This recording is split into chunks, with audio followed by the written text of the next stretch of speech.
Oi, para quem não está assistindo, como vocês estão? Espero que esteja tudo bem.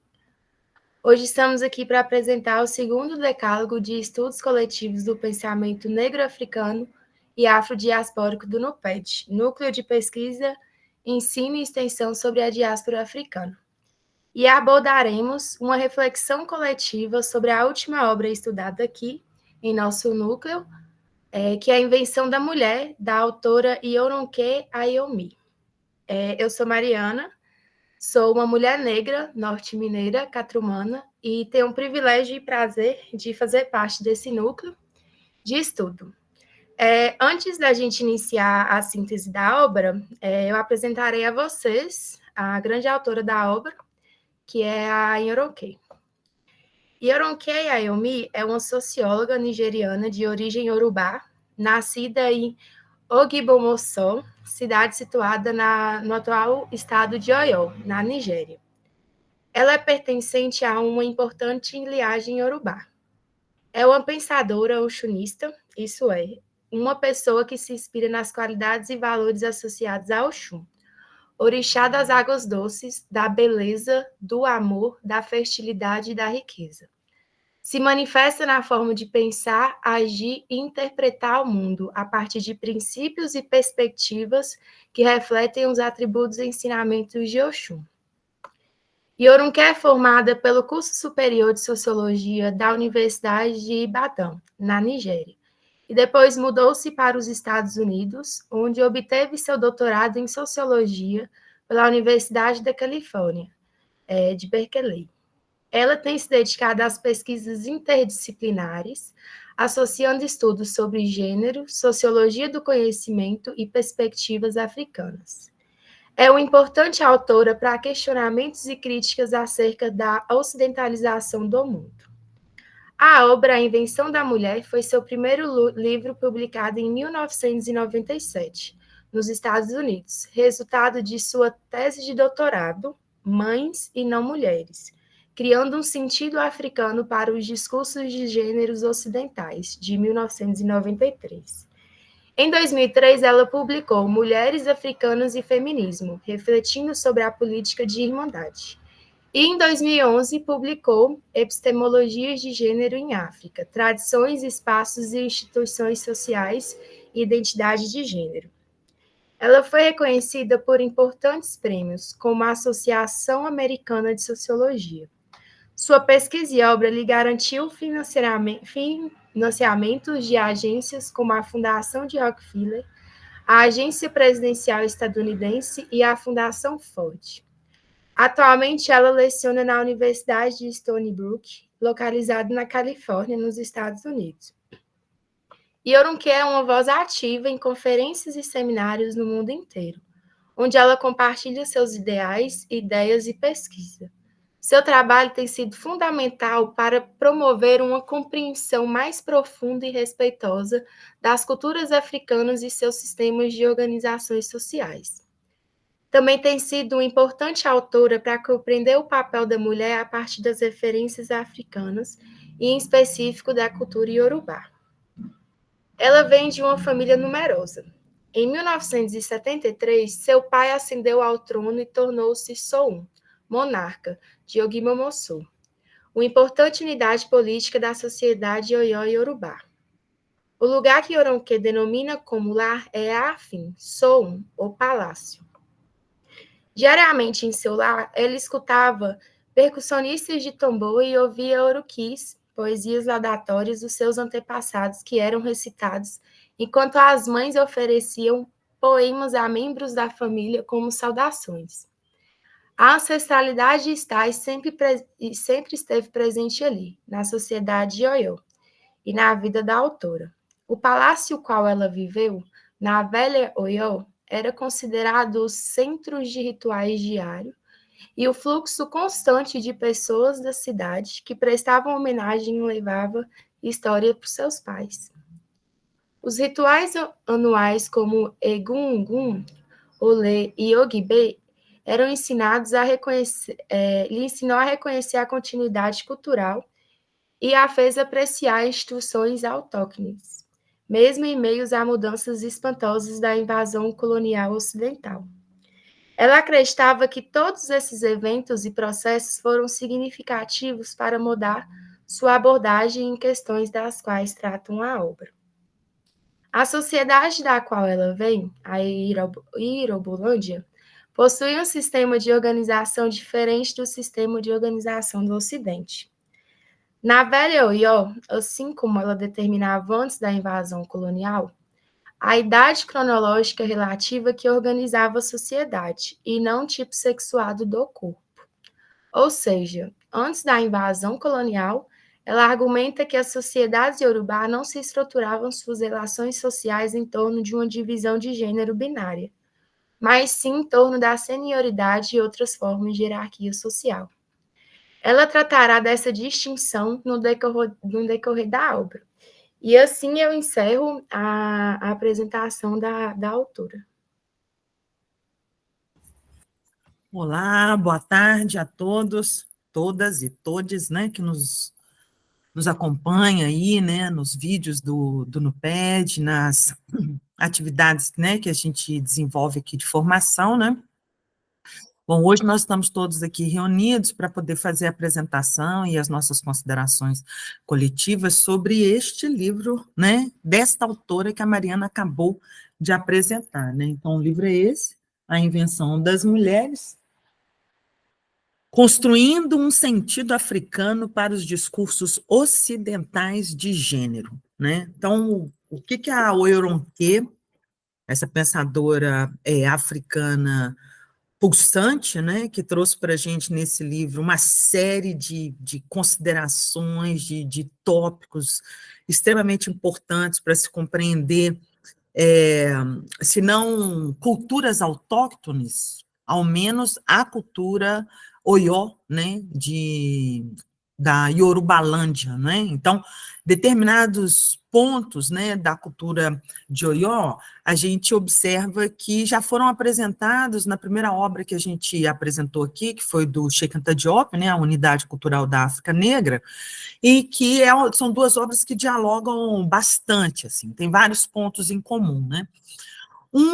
Um ponto em comum é efetivamente a história e a origem do patriarcado, porque a compreensão do patriarcado como universal, né, no entendimento de que toda e qualquer sociedade no planeta Terra é de modelo patriarcal, é o resultado das formações ocidentais e ocidentalizadas dos intelectuais em, notadamente, países que foram invadidos, né, pilhados, chamados aí de colonizados, né, pelo Ocidente, né? E aí, quando a gente está falando de Ocidente, que também fica marcado na obra do Cheikh Anta Diop, você consegue identificar pelos autores que ela indica e chama de ocidentais, nós estamos falando aí da União Europeia, não toda, não a parte do leste da União Europeia, né, mas o centrão ali, Itália, Espanha, França, Alemanha, Bélgica, né,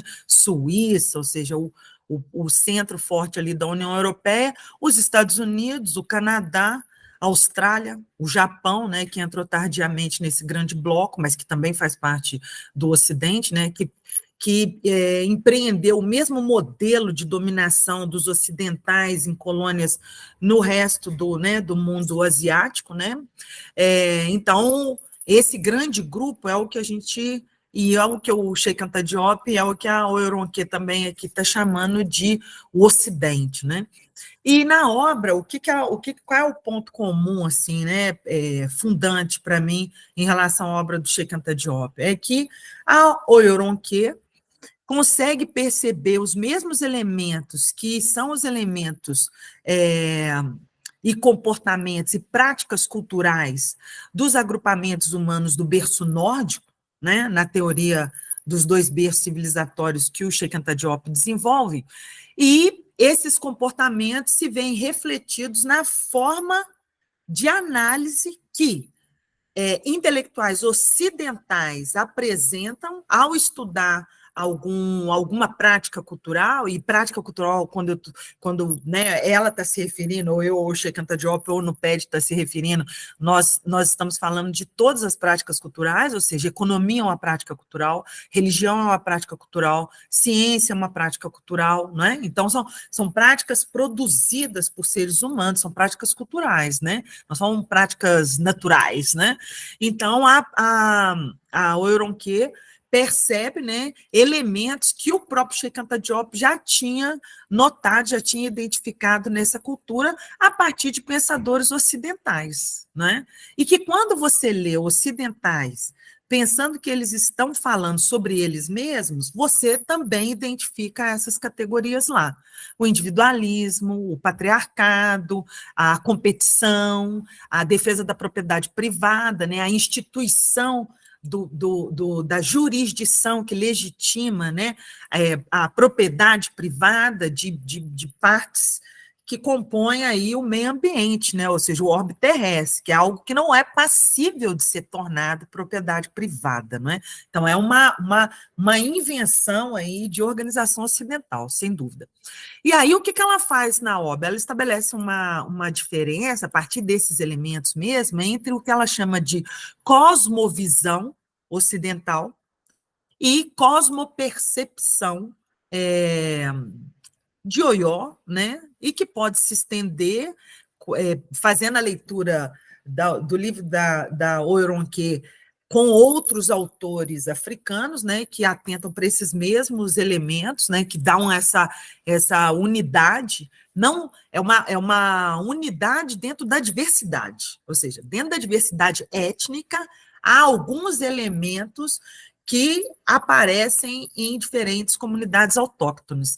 E lendo, né, autores indígenas, né, você percebe que esses elementos estão lá também. Por exemplo, o respeito à senioridade, o respeito à linhagem, não é? Ou seja, cada membro, né, o rito de acolhimento de cada membro, né, que faz parte dessa grande família. Ou seja, uma noção de família e de família estendida completamente diferente dessa concepção de família ocidental. Então, ela consegue mostrar, por exemplo, que há uma diferença entre a forma como esse sujeito, né, esses sujeitos sociais, né, que eu tenho chamado de sujeito cosmopolítico, olhar para o meio ambiente, olhar para as relações interpessoais, né, olhar para si mesmo, não é?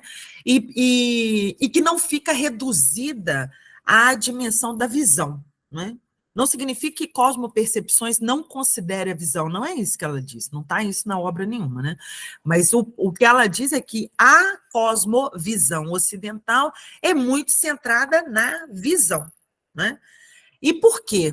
Porque é essa coisa do olhar, da forma como o ocidental enxerga, não é? É que e o ocidentalizado, por extensão, né, ou seja, todo aquele que adota essa cultura, como é o caso da cultura brasileira, enxerga a si mesmo e aos outros e tudo que está ao seu entorno, né? Então, por exemplo, ela apresenta que essa definição de que a mulher ocupa um lugar de submissão em relação ao homem, que é uma característica do patriarcado, ela se restringe à cultura ocidental. Nas culturas autóctones, né, ou seja, em culturas autóctones como essa de Oió, você percebia outro tipo de organização social que não era pautado nessa assimetria, ou seja, o homem tem protagonismo e tudo mais, e a mulher é feita da costela do Adão, né? Então e também com o mito ocidental religioso, a mulher é a culpada, né, por levar Adão, né, um Adão imaturo aí, que não sabe se responsabilizar pelas próprias ações, né? Então, a culpa é da mulher, né?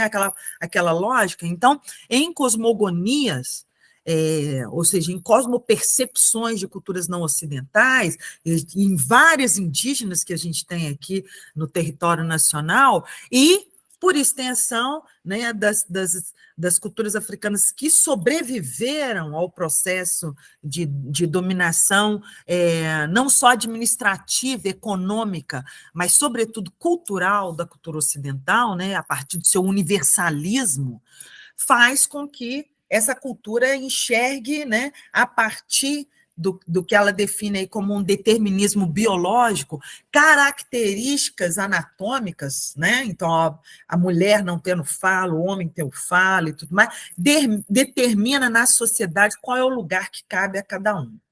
Então, por extensão de sentido, né, estudando a obra dela, você percebe como esse determinismo funciona também, por exemplo, por racismo, né?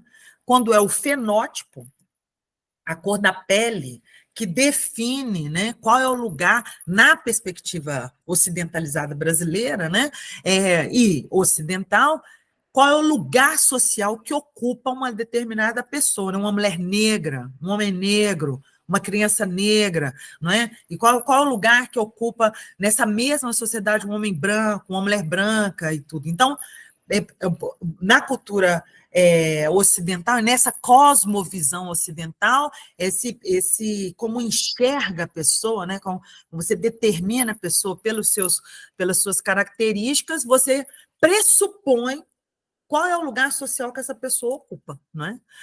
E para dar um exemplo, né, por exemplo, vou dar um exemplo de um amigo próximo, né, um professor universitário, que ao lavar, né, está na frente da sua casa lavando o seu carro, chega uma pessoa e pergunta para ele quanto que ele cobra para lavar o carro. Bom, ele faz os cálculos, né, tendo mestrado, especializações, doutorado, 3.000, tá bom? E a pessoa choca, né? Assim, tipo, não é? É a mesma coisa quando batem na porta da casa de uma mulher negra, já aconteceu comigo várias vezes, e pergunta, a dona da casa está? Não é? Então, uma mulher negra não pode ser a proprietária de uma casa, deve ter alguém que é a dona da casa, ela possivelmente é a faxineira, tá vendo essa lógica? E como ela está falando de gênero, a lógica do gênero é qual é o lugar que uma mulher ocupa. Então, soma isso, qual é o lugar que uma mulher negra, branca, dentro da branquitude, a loira, morena, não sei o quê, ocupa. Então, um estudo interessante para se analisar como o racismo funciona em termos de determinismo biológico, né?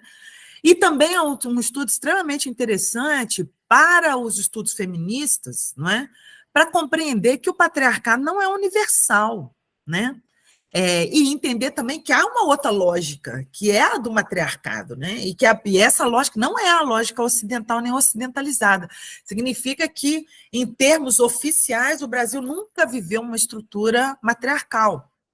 Mas, em termos de práticas culturais, descendentes de cosmopercepções outras, você ainda tem, tanto no Brasil quanto no continente africano, em Oió, ela dá vários casos, né? Ela cita vários casos, você tem mulheres, sim, em situações equitativas a homens, em termos de tudo, em termos de comando, em termos de decisão na sociedade, em termos de organização familiar, né, em termos de salário, ou seja, não há essa configuração de que, por ser mulher, né, ela é inferior ao homem ou é tratada inferiormente ao homem. Né? Então, ela dá vários casos, né? Ela cita vários casos de intelectuais, mesmo africanos, aí eu vou encerrar com isso, né? Mesmo africanos, que ao fazer seus estudos em universidades ocidentais, voltam para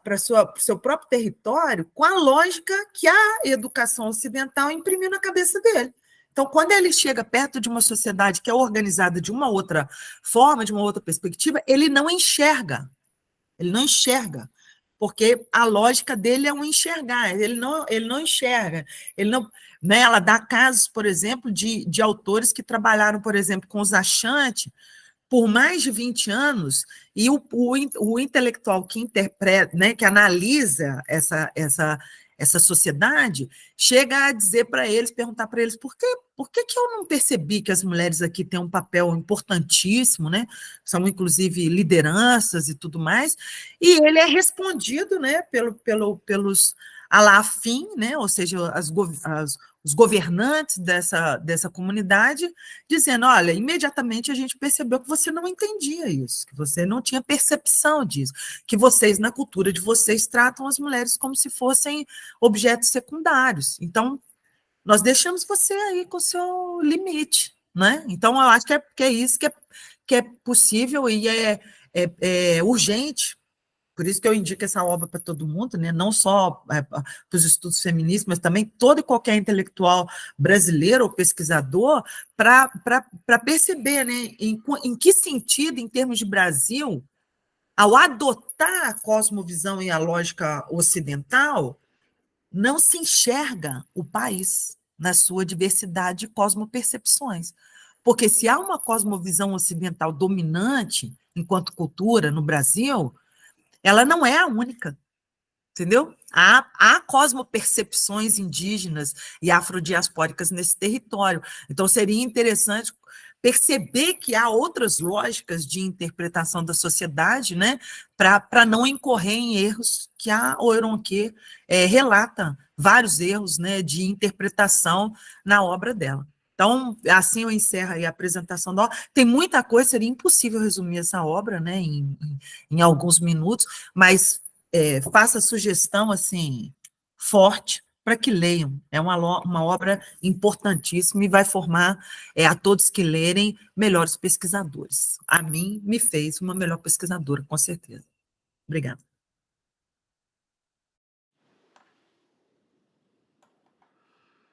Olá a todos, todas e todes. Meu nome é Jerusa, eu faço parte do NUPED, né? E gostaria de compartilhar da minha felicidade em poder dividir aqui esse momento com vocês, dividir o fruto do nosso trabalho durante esse quase todo o ano passado, né? E início desse ano, e dizer que realmente foi uma leitura que nos impactou profundamente. E então, continuando as análises acerca dessa lógica biológica e também sobre o corpo, né? A partir da perspectiva da autora, Yoronke, pensar gênero é pensar em termos de uma determinação biológica. Pensar raça também é pensar em termos de uma determinação biológica, que foram criadas, termos que foram criados, inventados pelo pensamento ocidental. Então, a lógica biológica é fundamento da percepção e leitura do mundo ocidental. Acabam determinando explicações econômicas, políticas, sociológicas, mesmo que explicitamente não estejam declaradas, mas estão ali subjacentes ao pensamento em análise. E aí, um exemplo, uma pesquisa sobre a propensão à criminalidade, né? Então, se a maioria dos identificados, né, dos criminosos forem negros, então o que se quer saber é por que os negros possuem essa propensão ao crime. Quando se analisa as funções sociais de pessoas ricas e ou milionárias, executivos, médicos, fazendeiros, dificilmente se imagina pessoas negras nesses lugares, especialmente uma mulher negra. Ou seja, a categoria classe dificilmente está desvinculada da racialização e da generificação. Mesmo que não se diga imageticamente, são determinados corpos que ocupam majoritariamente os lugares de precarização e outros corpos ocupam os lugares de prestígio social. A explicação biológica, né, que a Yoronke tanto fala, a Adna citou também, né, várias vezes, então essa explicação biológica para as diferenças e hierarquias predomina no Ocidente e é expressa pela noção de degeneração. Então, formulou-se a dimensão científica e moral de degeneração, o que popularmente até ficou dito que era uma pseudociência, mas de fato houve, né, um status científico para a raça, especialmente ali, né, no século XIX, em que essa questão relativa à degeneração, ela estava posta, a degeneração da raça, da humanidade, a partir da miscigenação. Então, a eugenia era esse campo científico, né, que se forjou para explicar e para, de fato, consolidar ou legitimar, melhor dizendo, aquilo que se estabeleceu como diferenças entre pessoas, especialmente aqui, né, falando de raça. Bom, e claro, né, a gente não pode dizer, era claramente um posicionamento claramente racista. Então, quem está no poder estabelece as suas características biológicas como padrão de superioridade. Então, no caso, as pessoas brancas, homens brancos que conquistaram o poder, estabeleceram as suas características como padrão de superioridade e justificaram a inferioridade dos outros, dos diferentes, né, também por critérios biológicos. Então, a concepção de sociedade para o Ocidente é constituída por corpos, segundo Jürgen. Então, é o tipo de corpo que vai indicar o lugar social. O corpo está sempre em evidência e invoca um olhar generificado e racializado. Então, ela diz: o corpo se torna um texto, um sistema de signos a serem decifrados, lidos e interpretados. O corpo tem preponderância porque o mundo no Ocidente é percebido pela visão, né? Ou a chamada cosmovisão, que a Adina também, que me antecedeu, chamou muita atenção com relação a esses conceitos, né? O olhar é um convite para diferenciar. Aqui, o importante é compreender que as noções, que as nossas relações sociais, construídas a partir de processos violentos como a colonização, a ocidentalização, a racialização e a generificação, são determinadas pela biológica ou pela biologia, construídas culturalmente e, portanto, foram essencializadas, naturalizadas e universalizadas. Essas explicações, elas foram universalizadas independentemente, né, das culturas que já que eram milenares, né, que são milenares, como dos povos originários, dos indígenas e dos próprios africanos, né? Então é preciso trabalhar pela desconstrução dessa lógica, para construirmos uma interpretação de mundo para além da visão biologizante, que seja integralmente corpo e espírito, uma cosmopercepção, né, tanto de acordo, né, com os valores, né, dos originários, como também com os valores, né, das populações africanas, especialmente as pré-coloniais. Então, não podemos nos reduzir a determinantes biológicos, porque essa não é a nossa essência. E aí eu termino com um poema que eu penso estar muito conectada com a minha fala. O poema diz o seguinte: antes eu tinha medo de falar. E lendo sobre o sexismo, percebi que eu sentia medo de falar porque eu sou uma mulher. Lembrei das fogueiras e aquilo me queimou por dentro. Antes eu tinha medo de falar. E lendo sobre o racismo, percebi que sentia medo de falar porque eu era uma mulher racializada. Lembrei das correntes e aquilo me aprisionou por dentro. Antes eu tinha medo de falar. E lendo sobre o capitalismo, percebi que sentia medo de falar porque eu era uma mulher racializada e empobrecida. Lembrei da fome e aquilo me devorou por dentro. Antes eu tinha medo de falar. E lendo sobre o colonialismo, percebi que eu sentia medo de falar porque eu era uma mulher racializada, empobrecida e colonizada. Lembrei dos laços e aquilo me amarrou por dentro. Dos ventres espoliados de onde eu vim, escorre um fio de fala desautorizada. Nasci para falar por mim, mas também pelos ancestrais que me fazem morada. Falo para dentro quando não me sinto autorizada a falar para fora.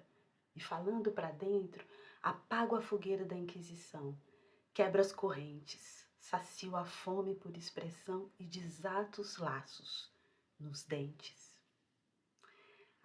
Andriele Mendes, que é uma indígena potiguara do Rio Grande do Norte. E assim eu finalizo a minha contribuição. Pessoal, começo desejando meus votos de paz e de saúde para todo mundo que esteja nos assistindo. O meu nome é Leandro Palhares, eu sou capoeirista e com muita alegria eu posso dizer que pertenço também ao NUPED da UFVJM. A obra A Invenção das Mulheres, construindo um sentido africano para os discursos ocidentais de gênero, da nigeriana Oyeronke Oyeyumi, aborda a construção ocidental do sentido e dos significados de gênero e seus desdobramentos social, político, econômico e cultural. Oyeronke nos levou a pensar do início ao termo da leitura e fez emergir em mim 3 questões de alto valor filosófico. Quem somos? Por que somos? E quando deixamos de ser o que realmente somos? A própria Oyeronke nos aponta caminhos para reflexões profundas que conduzem a possíveis respostas a tais perguntas. Quanto à primeira, nem tanto importa saber o que somos, mas muito mais aquilo que não somos. Não somos mulher ou homem, preto ou branco, ocidental ou não. Somos pessoas humanas. Somos seres que necessitam uns dos outros para se constituírem, se reconhecerem e se individuarem. Quanto à segunda questão, se não valoramos tanto o que somos e sim o que rotulamos em nós e nos outros, é porque encarnamos, aprendemos a viver e desencarnamos em sociedades que tornaram-se reféns dos monstros que elas próprias criaram. O dinheiro, o poder, a ganância e o desejo desenfreado de querer acumular cada vez mais coisas e pessoas. Quanto à terceira e última questão, deixamos de ser o que realmente somos quando nos acomodamos a tais contextos e condições de vida e às formas de lidar com os outros que elas nos impõem. Por outro lado, do início ao fim, o livro apresenta-nos a vacina ao lado do veneno, que é estudar. Estudar a nós mesmos, a sociedade em que estamos inseridos e as sociedades que configuram aquela que vivemos. Estudar na prática, ou como disse o sábio Alípio ao seu discípulo Besouro, menino, quem te ensinou a andar? Foi o caminho. Aprendi com a Oyeronke, pelas andanças em seu livro, que me deixaram pegadas marcantes e profundas, que necessitamos urgentemente nos permitir desocidentalizar, expurgar o colonialismo, o racismo, o machismo, o etarismo, o sexismo e o narcisismo que habita em todos nós. Rótulos são feitos para produtos e nunca para pessoas. Aprendamos a praticar uma nova cosmopercepção. Estas foram as minhas considerações a respeito do legado de Oyeronke Oyeyumi. Adupweo.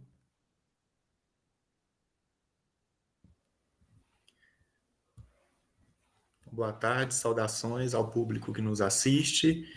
Meu nome é Pedro Paulo, sou mestrando do Programa de Pós-Graduação em Ciências Humanas da UFVJM e tenho a felicidade de estar vinculado ao NUPED para, nesse momento, colaborar com toda a equipe numa síntese pessoal a partir da leitura da obra.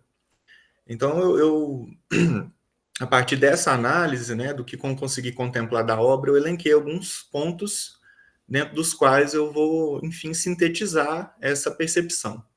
Então, a obra, né, nós aqui estamos convidando vivamente a leitura, ela desafia as concepções ocidentais de gênero, né, ao examinar como essas categorias foram aplicadas, né, às sociedades africanas, especificamente à sociedade iorubá. Então, dentro desses 6 pontos que eu consegui sintetizar, o primeiro deles, né, que eu sintetizei sobre a rubrica de crítica ao eurocentrismo, né, a autora ela nos convida, né, a perceber como que esses conceitos ocidentais de gênero não são verdadeiramente universais, como se apregoa, né, e não se aplicam de formas adequadas, ou de forma adequada às sociedades africanas ocidentais. Sobre a ideia de desconstrução de gênero, né, a autora também nos revela que na sociedade iorubá pré-colonial, né, essas categorias de gênero ocidentais formuladas, né, no âmbito do mundo ocidental, masculino e feminino, não são centrais, não foram centrais para a organização social, cultural iorubá, né, explicando, né, de maneira muito interessante como outros fatores, como outras variáveis, né, desempenharam um papel muito mais relevante, como, por exemplo, a ideia de senioridade. Sobre as questões em torno do colonialismo e gênero, a autora ela destaca, né, de maneira muito enfática como que o colonialismo nos impõe uma visão ocidental de gênero, né, e impôs, né, isso de maneira drástica às sociedades africanas, alterando significativamente suas estruturas sociais e culturais. Outra questão que me chamou muita atenção, né, com relação à leitura da obra é a importância de se atentar para o contexto cultural, né? A autora enfatiza a importância de considerar os contextos culturais específicos ao examinar as relações de gênero, né? Argumentando que as teorias ocidentais, né, na maioria das vezes, ignoram ou distorcem essas particularidades das outras culturas.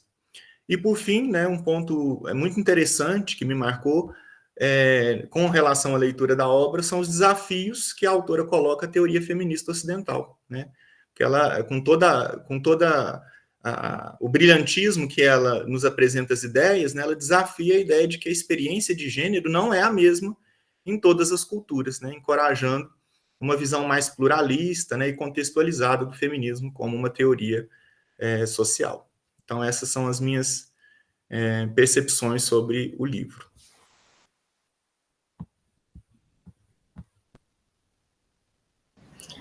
Bom, voltei agora, né, com minhas reflexões acerca da obra.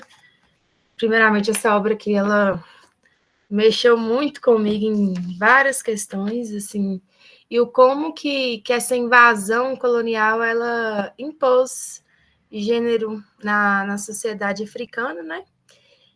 Inventou essa categoria de mulher, sobre o que é mulher e consequentemente, a sua subordinação, né? Assim, como que essas mulheres elas foram submissas a esse sistema, né, do patriarcado. E o que mais me chamou a atenção também é como que a obra também critica o feminismo, né? Por sua tendência em universalizar a experiência de ser mulher e por não reconhecer as diferentes formas de opressão e resistências das sociedades não ocidentais. A Ironquê também defende que é necessário a gente olhar para o contexto das sociedades, da historicidade de qualquer sociedade. E também me levou a refletir, questionar também o contexto brasileiro e o meu contexto catrumano norte-mineira, e me questionar se as mulheres negras, elas são submissas ou foram submissas tal quais as mulheres brancas do Ocidente. Será que é assim que acontece aqui no nosso contexto brasileiro? Me questionei muito isso também. Já que essa categoria de mulher ela foi universalizada e o feminismo também. Então, será que é igual assim? Como é que é isso, né?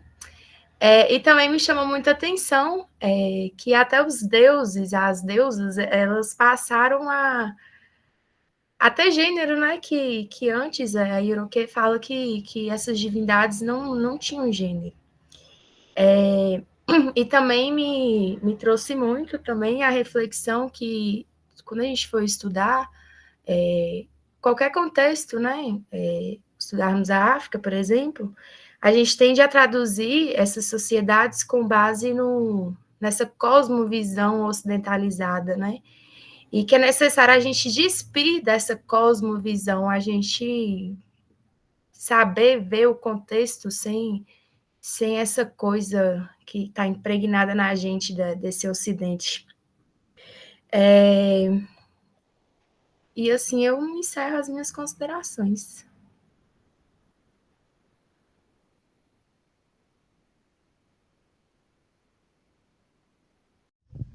Olá, eu me chamo Juliano Pereira e finalizando as reflexões sobre essa obra, A Invenção das Mulheres, construindo um sentido africano para os discursos ocidentais de gênero, a autora Euronque nos convida a um distanciamento cognitivo da maneira que somos programados a pensar a ocidentalização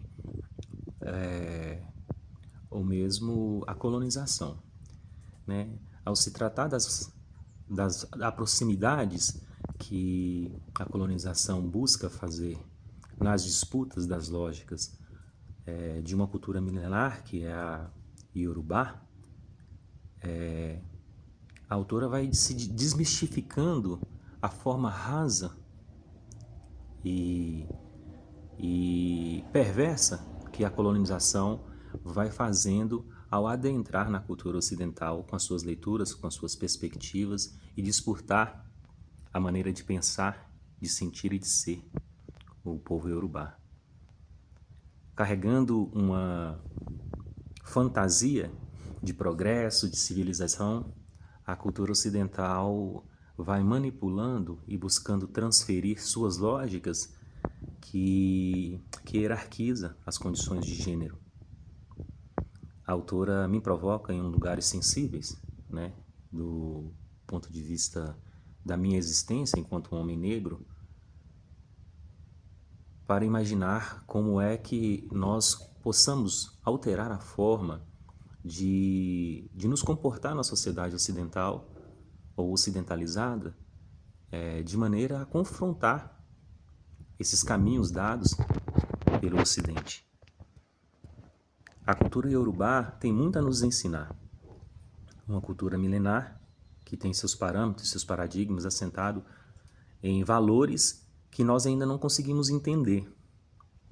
Porque talvez, aqui na América Latina e no Brasil, nós simplesmente incorporamos as diretrizes ocidentais.